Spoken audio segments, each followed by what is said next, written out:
Olá, paz a todos. Estou aqui de volta para dar sequência à contagem do Homer. Esse vídeo é referente ao pôr do sol de ontem, quinta-feira. O de hoje eu faço logo mais à noite, depois da oração aqui na igreja. Vídeo, portanto, de número 48, esse. E eu quero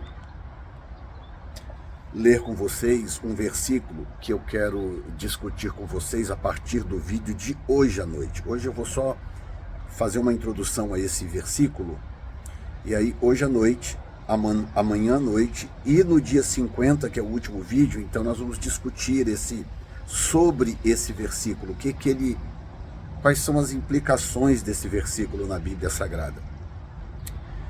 Ele está no livro de Romanos, e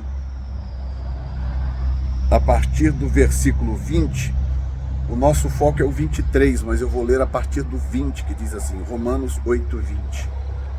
Porque a criação ficou sujeita à vaidade, não por sua vontade, mas por causa do que a sujeitou, na esperança de que também a mesma criatura seja libertada da servidão da corrupção para a liberdade da glória dos filhos de Deus. Porque sabemos que toda a criação geme e está juntamente com dores de parto até agora. Olha bem, e não só ela, não só a criação, mas nós mesmos que temos as primícias do Espírito, também gememos em nós mesmos, esperando a adoção, a saber, a redenção do nosso corpo. Porque em esperança somos salvos. Ora, a esperança que se vê não é esperança, porque o que alguém vê, como o espera?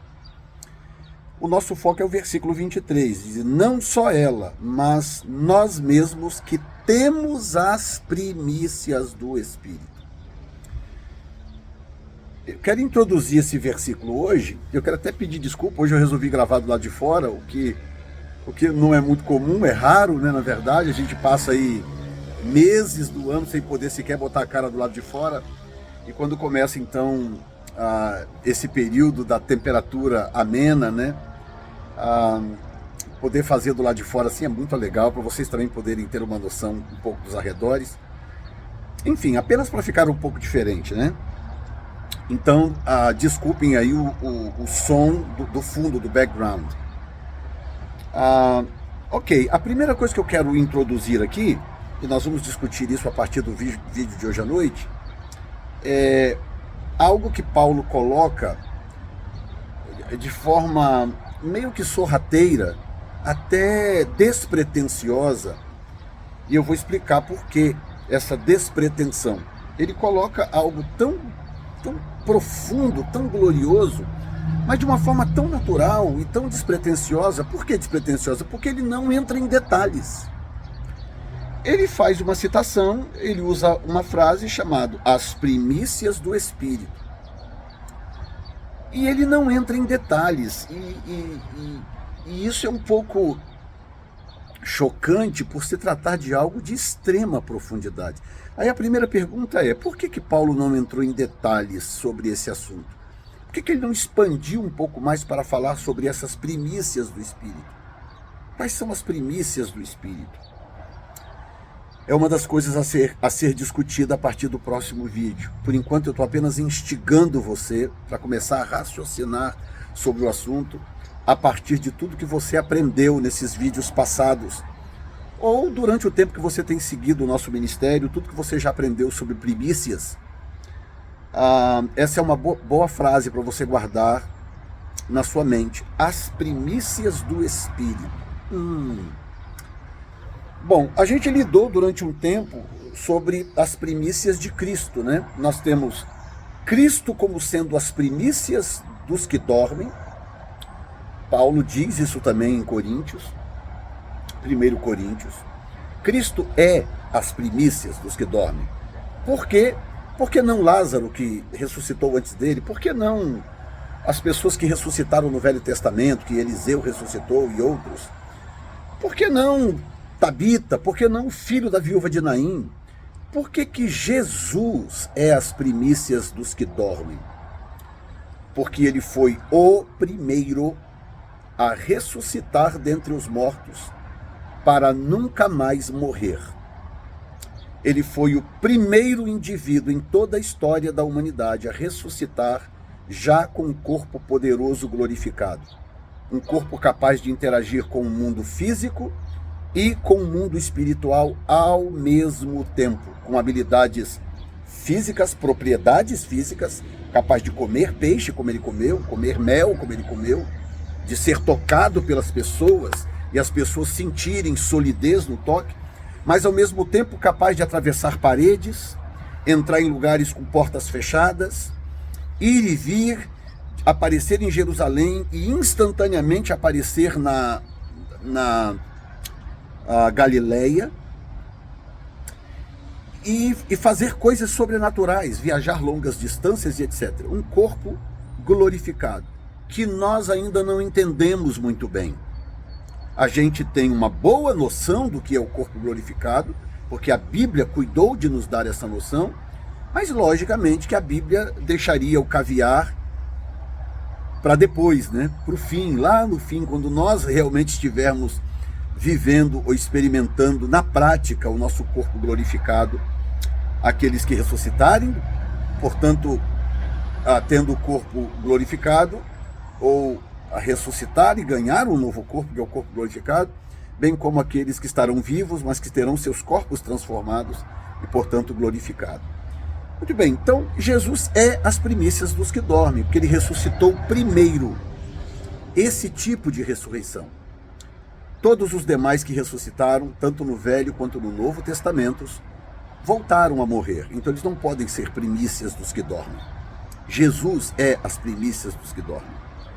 Em segundo lugar, enquanto ministério, Jesus, como sumo sacerdote, segundo a ordem de Melquisedeque, de acordo com Hebreus, Jesus também tinha que coroar o seu ministério, a sua colheita, com a entrega das primícias ao Pai.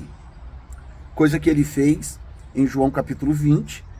Nós temos ali uma cena interessante, quando ele ressuscita, Maria se aproxima, ele diz, não me detenhas, porque ainda não fui para o Pai. E aí ele desaparece 8 dias. 8 dias depois ele reaparece. E aí se mostra para Tomé, que estava incrédulo. Toca aqui, Tomé, sou eu, olha aqui, ó, do meu lado também e tal.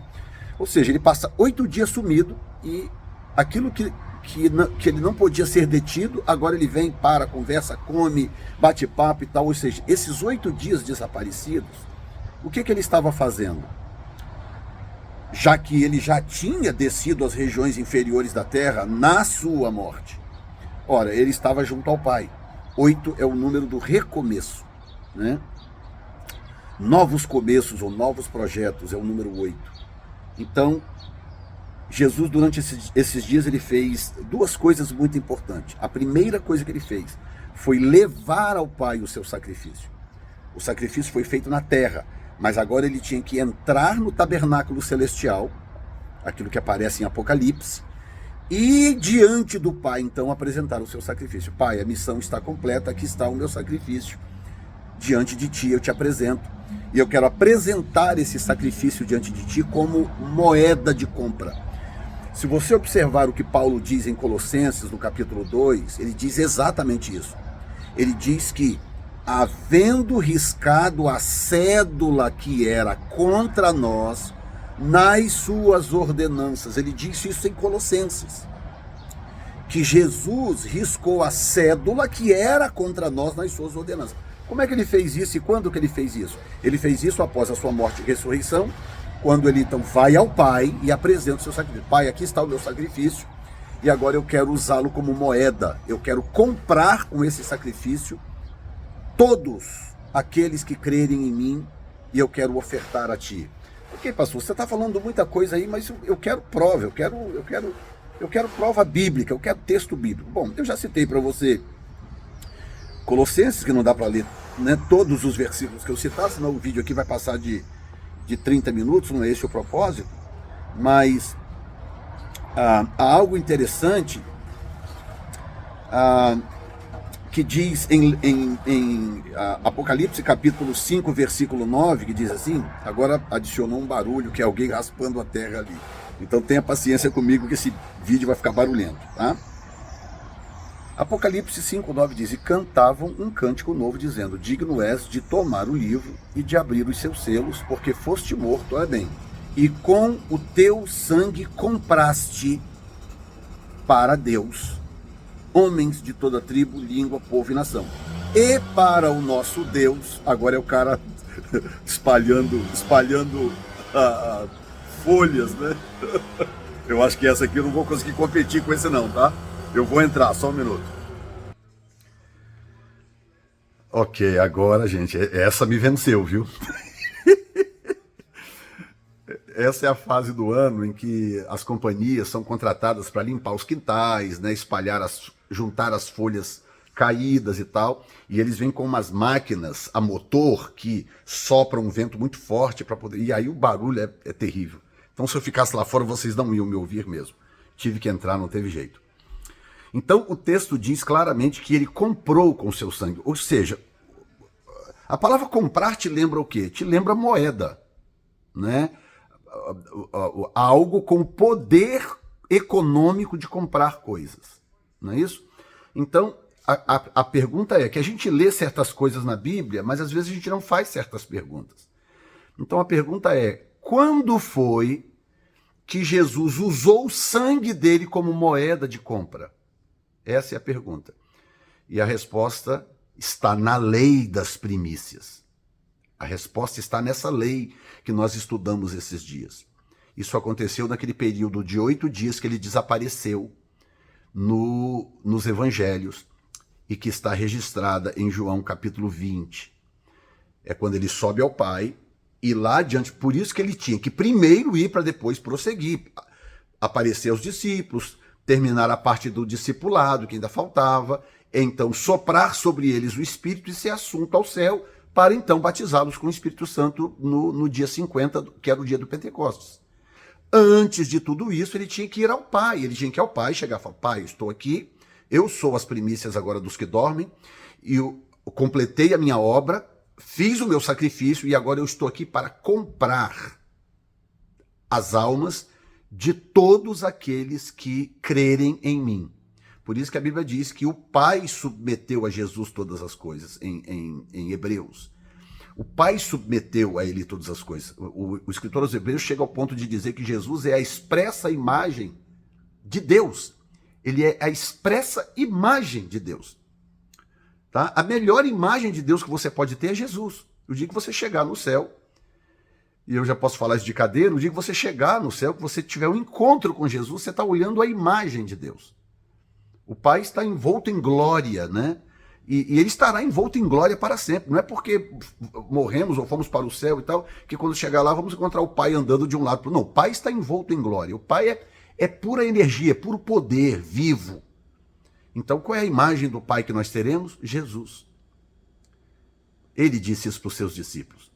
Então, muito bem. Ok, deixa eu voltar lá atrás que eu preciso terminar o vídeo. Nós já entendemos a questão das primícias. Jesus é as primícias dos que dormem.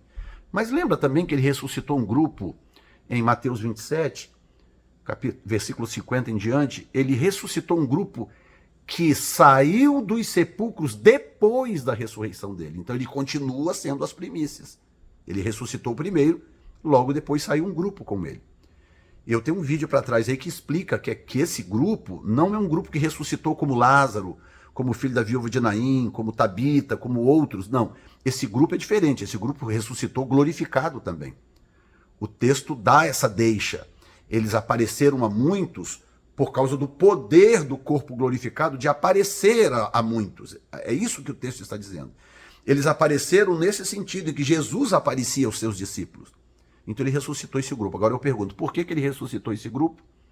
Porque ele não poderia subir ao Pai para apresentar o sacrifício, o seu sangue, e comprar o que ele comprou, sem levar uma prova da colheita. A prova da colheita são as primícias. Então ele sobe como primícias dos que vão ressuscitar e ele leva consigo as primícias da colheita. Estão entendendo? ele leva consigo as primícias da colheita, aquele grupo que ressuscitou. E quando ele chega diante do Pai, então, ele faz duas coisas. Lembra que eu falei? A primeira, apresentar o sacrifício, o seu sangue como moeda, e comprar definitivamente todos os que crerem nele. E número 2, apresentar ao Pai os molhos das primícias, para garantir que a colheita geral aconteça, as primícias precisam ser apresentadas. Então nós conhecemos as primícias de Jesus, Jesus como primícias e as primícias de Jesus para o Pai. Agora, as primícias do Espírito. O que serão as primícias do Espírito? E essa pergunta ficará sem resposta por enquanto, porque nós vamos falar delas a partir do vídeo de hoje à noite. E eu tenho certeza, isso vai transformar a sua vida. Amém?